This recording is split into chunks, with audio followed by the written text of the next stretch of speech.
Doctor, please save my mother. She's all we have in this world. Save her for us, please. Where is my mother? Bring her back, please. Please, doctor, we beg you. Don't leave us. My name is Zara, and the last time I stood beside my sister, Lillian, we were burying our mother. She lay in her coffin, dressed in white, while relatives and neighbors filled the compound, their voices low with grief as prayers rose into the hot afternoon air. I stood there, trying to stay still, trying to breathe, trying to understand how the strongest person I had ever known could simply be gone. My mother had raised us alone after our father died. She had built her life around sacrifice and discipline, and every good thing we had came from her hands. When they lowered her into the ground, I felt like something in me was buried with her. After the funeral, when the visitors stopped coming and the house grew quiet, reality settled over us. Our mother was gone, and all she left behind was her food items shop in Port Harcourt and the responsibility of carrying on without her. The shop was well known in our area. It was not some tiny roadside stand barely surviving. My mother had built a proper business with stocked shelves and loyal customers who trusted her for quality goods. We sold bags of rice, beans, gari, seasonings, vegetable oil, canned foods, beverages, imported groceries, and all kinds of household food essentials. Customers came daily because they knew our shop always had what they needed. Taking over the business meant we did not have to start from scratch, but it also meant stepping into shoes far bigger than our own. Lillian and I threw ourselves into the work because there was no choice. Every morning we opened before most people on the street were awake. We swept the floors, arranged goods, handled suppliers, attended to customers, and closed late at night with aching feet and tired backs. It was hard work, but the business did well. We earned enough to live comfortably and maintain the standard our mother had built. For a while, it felt like surviving together was enough to keep us close. We laughed over difficult customers after they left. We shared meals behind the counter during quiet afternoons. We talked about our mother constantly, sometimes smiling through tears when we remembered how strict she had been. But grief only hides differences for so long. Eventually, the truth returned. Lillian and I were not the same. She loved stability. She believed safety was everything. As far as she was concerned, our mother had spent her life building us something secure, and the smartest thing we could do was protect it. But I had always wanted more than security. Even while working in the shop, my mind lived somewhere else. Since childhood, I had loved fashion in a way no one around me fully understood. I sketched dresses when I was bored. I stared at elegant women and imagined how I would redesign what they wore. I paid more attention to fabrics than I did to half the conversations around me. The more I grew, the clearer it became that I did not want to spend my life behind a counter selling food items. I wanted to become a fashion designer. I wanted to move to Lagos, train properly, and build a real future from the thing I loved. For months after our mother's death, I kept that dream to myself because it felt wrong to talk about ambition while we were still trying to hold ourselves together. But losing her had also changed something in me. Watching death come so suddenly made me realize life could disappear before you ever became who you were meant to be. I did not want to spend my entire life wondering what might have happened if I'd been brave enough to choose myself.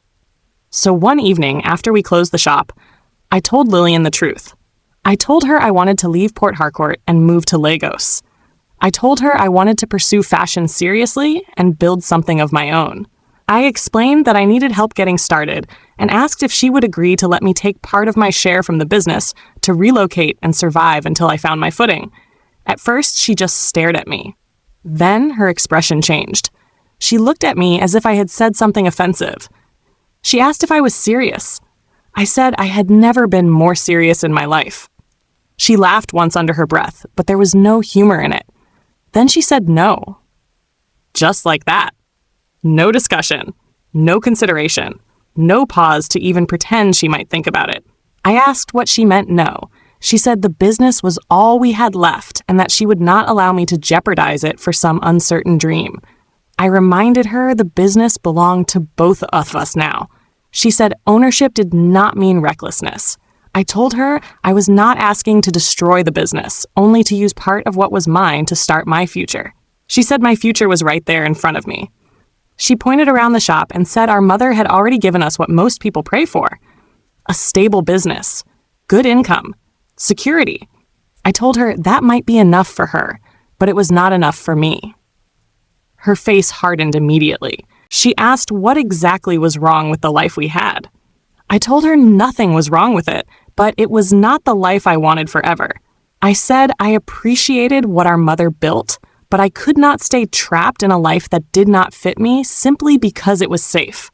The argument exploded from there. She accused me of being ungrateful. I accused her of trying to control me. She said I was acting like a child chasing fantasy. I said she was acting like fear was wisdom. Her voice rose. Mine rose louder. Years of unspoken frustration poured out of both of us until we were no longer arguing about Lagos. We were arguing about everything. About how she always acted like she knew what was best. About how she treated my dreams like childish nonsense.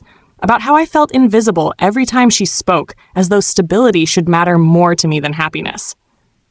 Then she looked me straight in the face and said, "You're selfish, Zara. Mother dies and the first thing on your mind is abandoning everything she built." The words hit me like a slap. I stared at her, unable to believe what I had just heard. She stood there with her arms folded, convinced she was right, convinced my dream made me selfish, simply because it did not match her own priorities. In that moment, something inside me cracked. I realized she did not just disagree with me. She fundamentally did not understand me. To her, wanting more than this life was betrayal. I looked around the shop at the shelves stacked with food items, at the register where our mother had taught us to count money, at the walls that had shaped our childhood, and suddenly the whole place felt like a prison. I told Lillian if that was how she truly felt, then she could keep the shop. She could keep every bag of rice, every carton of noodles, every naira in the register. Her expression remained cold. She said maybe that was best if I was determined to throw my life away. That night, I packed my clothes into one bag.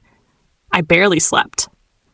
Before sunrise the next morning, while the streets were still quiet and the city had not fully woken, I walked out of the house without saying goodbye. I left no note. I left no address. I left my sister, my mother's business, and everything familiar behind me. As the bus pulled away from Port Harcourt and the streets I knew disappeared behind me, fear twisted in my chest so hard I thought I might be sick. I had no guarantee Lagos would welcome me. No certainty I would succeed. No backup plan if I failed. But as terrified as I was, one thing felt even more certain than my fear. Staying would have destroyed me slowly. Whatever waited for me in Lagos, at least it would be mine. Lagos did not welcome me. It tested me from the moment I arrived. The city was louder than anything I had ever known, hotter than Port Harcourt, faster than my mind could keep up with, and completely indifferent to whether I survived in it or not. The bus dropped me at a crowded park surrounded by shouting drivers, street hawkers, blaring horns, and more people than I thought could exist in one place. Everyone seemed to be moving with purpose while I stood there clutching my bag like a child who had wandered somewhere she did not belong. For a moment, fear hit me so hard I nearly turned around, but I had already burned the bridge behind me. There was nothing to return to.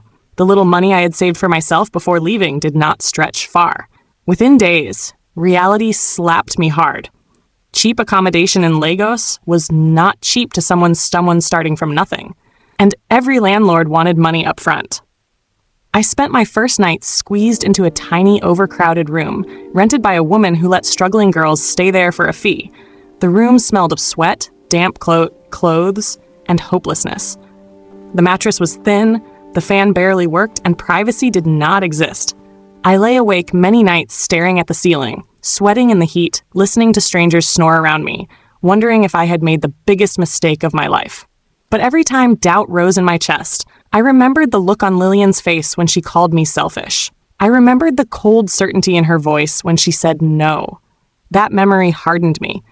I refused to crawl back home defeated just to prove her right.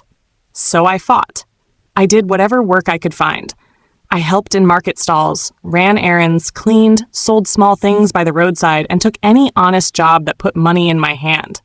It was exhausting, humiliating sometimes, and far below the future I imagined for myself. But survival came before pride. During the day, I worked. At night, I learned. I watched local tailors when I could. I asked questions. Like this? I practiced stitching on borrowed machines whenever someone allowed me near one. It's moving. Slowly, painfully, I started building the skills I had dreamed of for years. There were days I cried from exhaustion after everyone in the room had gone to sleep. There were days hunger sat in my stomach because I chose transport fare or fabric over proper meals. There were days I looked around at the chaos of Lagos and wondered if ambition had made me stupid. But I kept going. Months passed, then more. My hands got steadier. My work improved. A woman I had once helped at a market stall introduced me to a tailor who needed an assistant, and for the first time, I got to work in a real shop learning the trade properly. The pay was poor, but I did not care.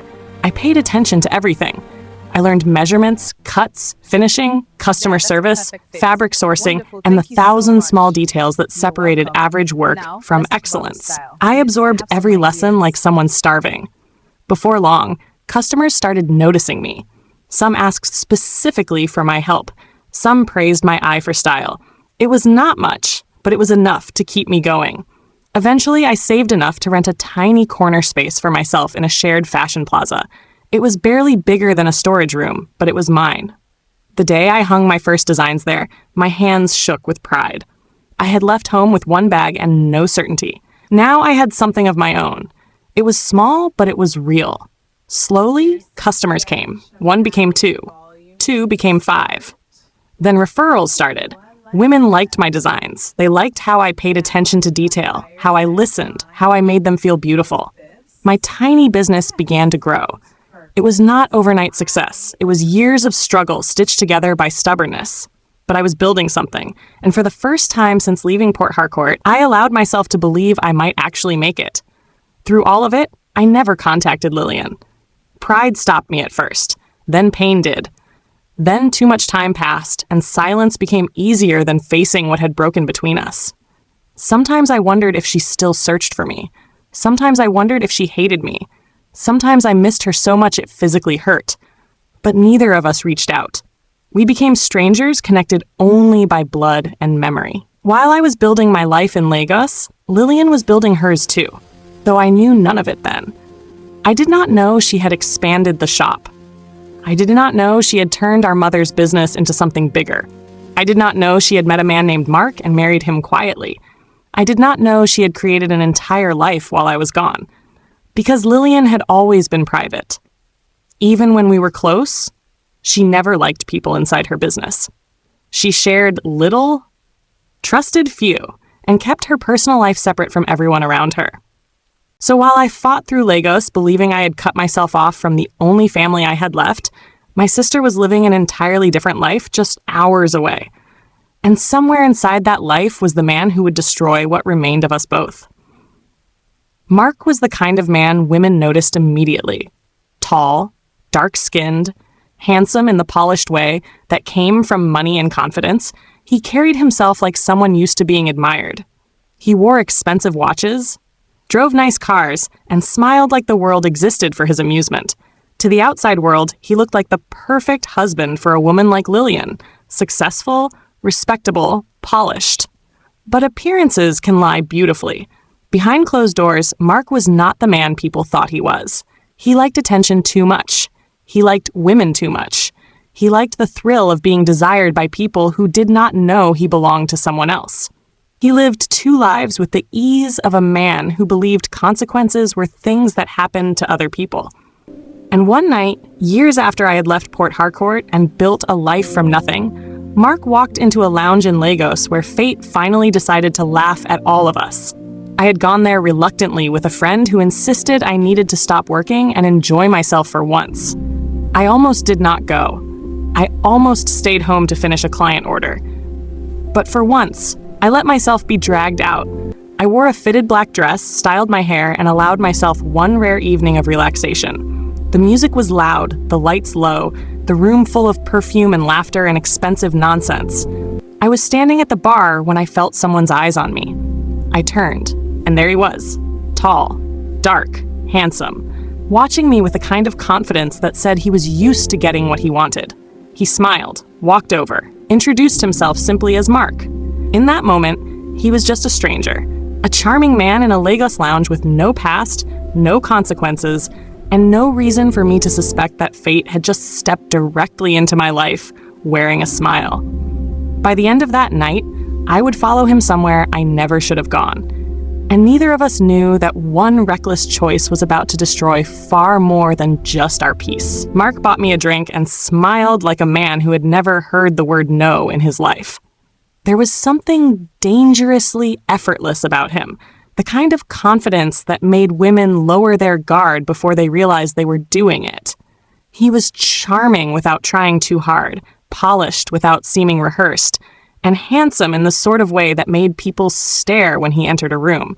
Normally, I would have been cautious. Lagos had taught me not to trust appearances. But that night I was tired, successful enough to finally breathe a little, and too caught up in the rare feeling of being desired instead of struggling. We talked for what felt like hours. He made me laugh more than I expected. He asked about my work, listened closely when I spoke, and looked at me with the kind of focus that makes a woman feel like the only person in the room. He told me he worked in business and was in Lagos often. He did not mention a wife. He did not mention a family.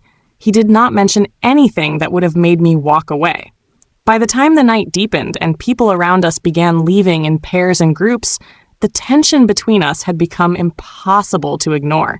When he asked if I wanted to go somewhere quieter, I hesitated only briefly before saying yes. We ended up at a private hotel suite not far from the lounge. The moment felt unreal, reckless, suspended outside normal life. I told myself it was just one night. No expectations, no future, no promises, just two adults making a choice. And for one night, that was all it was. By morning, he was softer than I expected. He lay beside me, smiling lazily, brushing my arm, making casual jokes that made the whole thing feel less like a mistake and more like the beginning of something unexpected.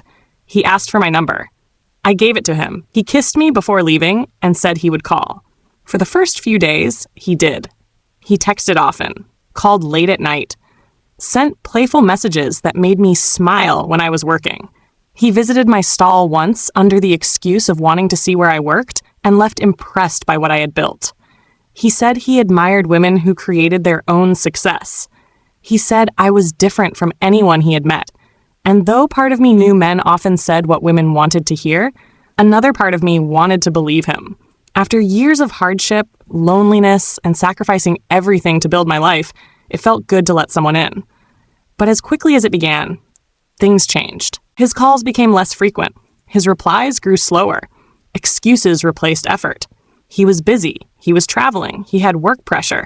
Every reason sounded polished enough to almost be believable. I noticed the shift immediately, but pride kept me from confronting it too early. I told myself not to overreact. It had only been one night. Maybe I had expected too much. Maybe he really was busy. Then one day, he disappeared completely. My calls went unanswered. My messages stayed unread.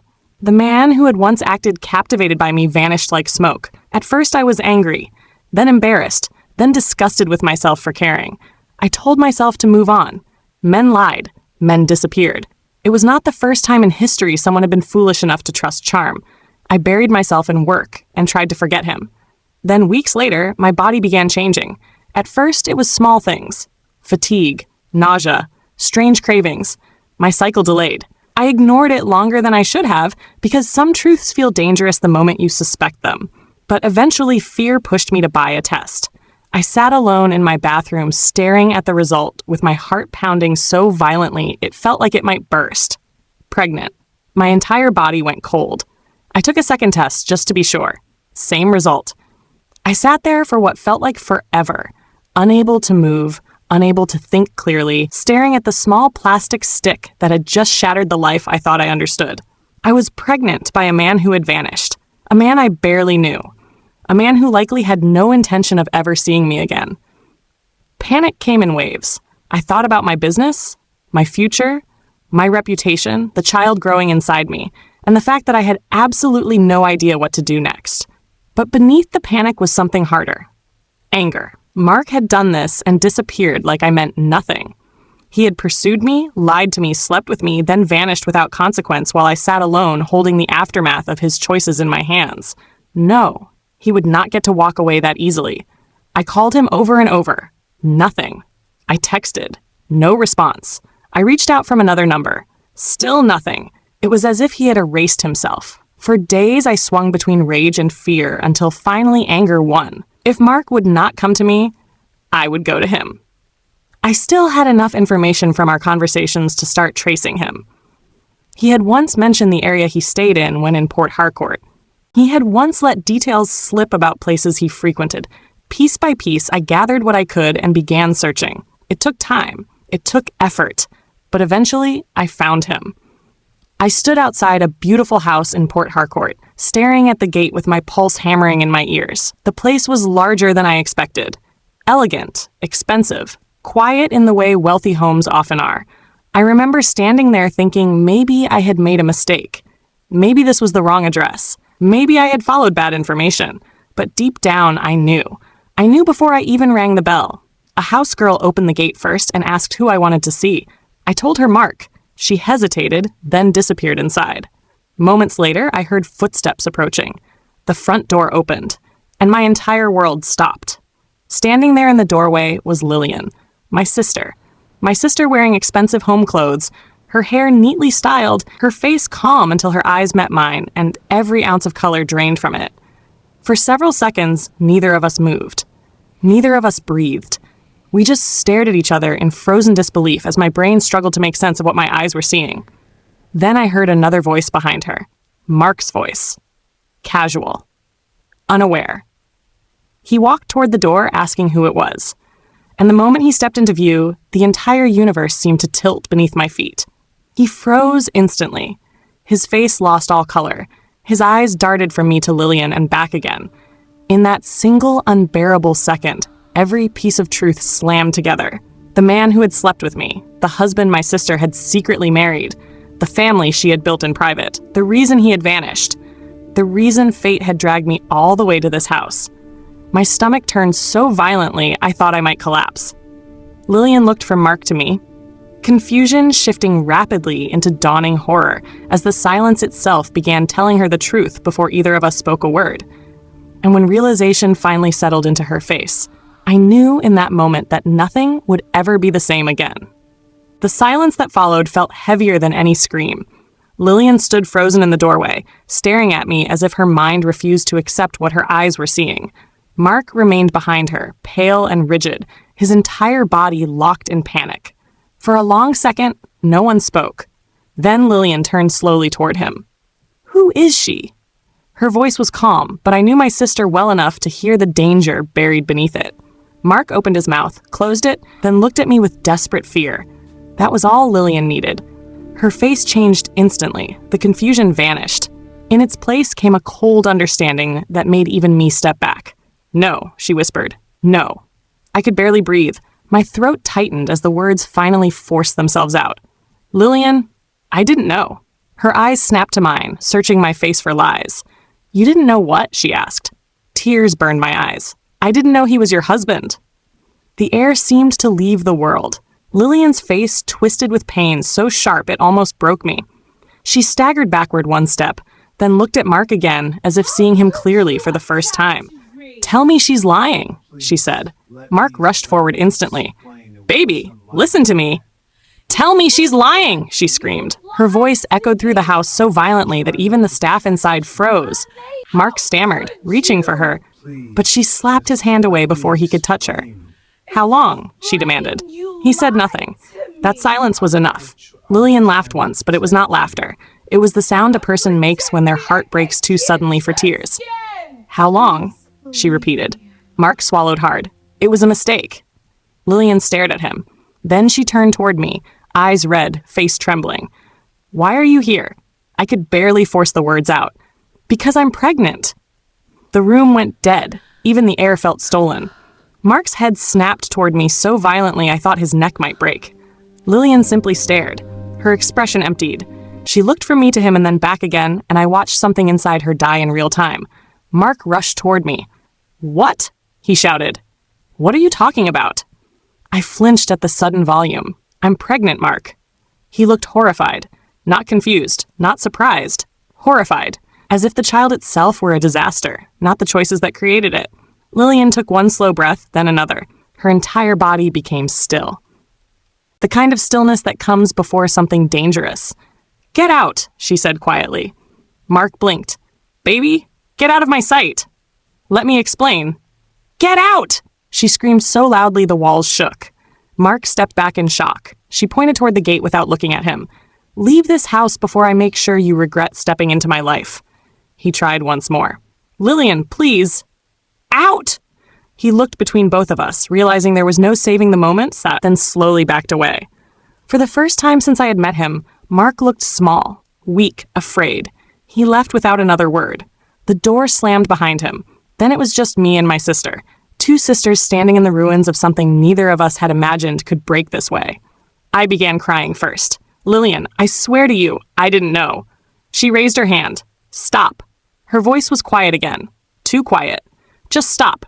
I swallowed hard and obeyed. She turned away from me and walked deeper into the house, her movements slow and mechanical. I followed carefully, unsure whether to stay or leave. She sat down in the living room and stared into nothing. For a long time, she said nothing. Then finally, without looking at me, she spoke. Do you know why I kept my marriage private? I shook my head. Because after Mama died and you left, I learned something. Her voice was hollow. The people you love most can become strangers overnight. Shame hit me like a knife. She laughed bitterly. I trusted no one after you left. No one. Then Mark came into my life and made me believe I could trust again. Tears slid down her face, but she did not wipe them. I built a family with him. I gave him everything. My own tears fell harder. I never wanted this. I know, she said softly. That hurt more than anger would have. Because if she hated me, at least I could fight it. But her understanding only made everything worse. He destroyed both of us, she whispered. We sat in silence for what felt like forever. Then finally she asked, Does he know? I nodded. I told him just now. She gave a slow, bitter smile. Good. The look in her eyes changed then. Something sharpened. Something cold and deliberate settled over her grief. It was the same look she wore when she made difficult decisions in the shop years ago. The same expression that meant her emotions had stopped leading and her mind had taken over. He thinks begging will save him, she said. It won't. I frowned through tears. Lillian, she stood up slowly. You should go home. What are you going to do? She looked at me with frightening calm. What he deserves. The next morning, Mark returned to the house on his knees. I knew because he called me first, panicked, saying Lillian would not answer him. Then he sent messages begging me to help explain. I ignored everyone. By afternoon, the story spread through those close enough to notice something had happened. Mark had been locked out of his own house. His calls were blocked, his staff had been dismissed, and when he finally managed to enter the home using his spare key, the place was nearly empty. Lillian had left. Their child was gone. Her clothes were gone, her valuables were gone, and every naira in the accounts she had legal access to had been moved out overnight. She had planned carefully, quietly, thoroughly. By evening, Mark was calling everyone he knew. Desperate, broken, begging, but no one could fix what he had destroyed. He called me 23 times that night. I blocked him after the 5th. 3 days later, Lillian called me. Her voice was calm, steady. I'm safe, she said. I almost cried hearing her. Where are you? Somewhere he can't reach me. There was silence between us before she finally spoke again. I don't know if I can forgive everything between us. Not yet. My chest tightened. I understand. But none of this was your fault. I broke then. Completely. Tears spilled down my face as years of pain, guilt, regret, and grief came crashing out all at once. I'm sorry, I whispered, for leaving, for everything. Her voice softened. I know. We were silent again. Then she added quietly, Take care of yourself. And take care of that baby. The call ended. I stood there holding the phone to my ear long after the line went dead, realizing that Mark had not just destroyed his marriage. He had destroyed the only stable life he had built. And in trying to deceive 2 women at once, he had lost them both. Days passed before Lillian called me again. When I heard her voice, my chest tightened so hard I could barely breathe. She sounded calmer than the last time we spoke, but beneath that calm was a weight I could still hear. "Come see me," she said quietly. She gave me an address in a different part of the city, nowhere near the home she once shared with Mark. When I arrived that evening, she opened the door herself. For a second, we just stared at each other in silence, both of us carrying too much pain to know where to begin. Then she pulled me into her arms. I broke instantly. Years of grief, guilt, loneliness, and regret poured out of me all at once as I cried into her shoulder like a child. Lillian held me tightly and whispered the same words over and over until my breathing steadied. "You're still my sister. You're still my sister." We sat together for hours that night, talking more honestly than we had in years. We talked about our mother, the shop, the fight that separated us, and how much pain we had both hidden beneath our pride. For the first time since I left Port Harcourt, I felt like I had my family back. Then Lillian told me what happened after she left Mark. The morning after I came to that house, she waited until he left for work. Then she emptied every naira from their joint savings account, packed her things, took their child, and disappeared. By the time Mark realized what had happened, the accounts were drained, the house was half empty, and she was gone. 2 days later, divorce papers arrived at his office in a sealed envelope. She made sure they were delivered publicly enough for everyone around him to witness the humiliation. "He thought he could betray me and keep the life I built with him," she said coldly. "I made sure he lost both." Mark tried everything to find her. He called from dozens of numbers, sent mutual friends to beg on his behalf, hired people to look for her, even came to my stall twice hoping I would tell him where she was. I never did. The second time he came, I looked him in the eyes and told him if he ever approached me again, I would call the police. He stood there staring at me, looking thinner and more broken than the polished man I once knew. But I felt nothing. Whatever fantasy I had built around him died the moment my sister opened that front door. As my pregnancy progressed, Lillian stayed close. She came to every doctor's appointment, helped me buy baby clothes, rearranged my apartment with me to make room for the baby, brought food whenever morning sickness made it impossible for me to function. Somewhere between hospital visits and quiet late-night conversations, the years of pain between us began to heal. We did not pretend the past never happened. We simply stopped letting it control us. Mark kept trying to contact us. He left long voicemails from unknown numbers, sent apologies through anyone willing to listen, wrote messages begging for forgiveness. We ignored everyone. Eventually, his desperation turned into public collapse. Word spread through business circles about why his marriage had ended. Clients distanced themselves. Partnerships fell apart. Men who once respected him now whispered when he entered rooms. His reputation, built over years, crumbled in months. The house he fought so hard to keep became impossible to maintain alone. Staff left. Bills piled up. The man who once carried himself like he owned every room he entered was reduced to living in the wreckage of his own decisions. Months later, I went into labor. Lillian was beside me before I even reached the hospital. She held my hand through every contraction, shouted encouragement when I wanted to give up, and cried harder than I did when my daughter was finally placed in my arms. Looking down at that tiny face changed something in me instantly. The fear, the shame, the pain of how she came into this world, all of it faded the moment I held her. She was innocent. She was mine. She was loved. When the nurse asked for the father's details, I told her to leave the space blank. Mark would never know her. He had lost that right before she was even born. Motherhood transformed my life. My world became smaller and fuller at the same time. Sleepless nights, endless crying, tiny fingers gripping mine with impossible strength. And through it all, Lillian remained there beside me, helping whenever I needed her, loving my daughter as fiercely as if she were her own. Watching her with both children softened something in me. I realized that despite everything we had survived, we had somehow found our way back to each other.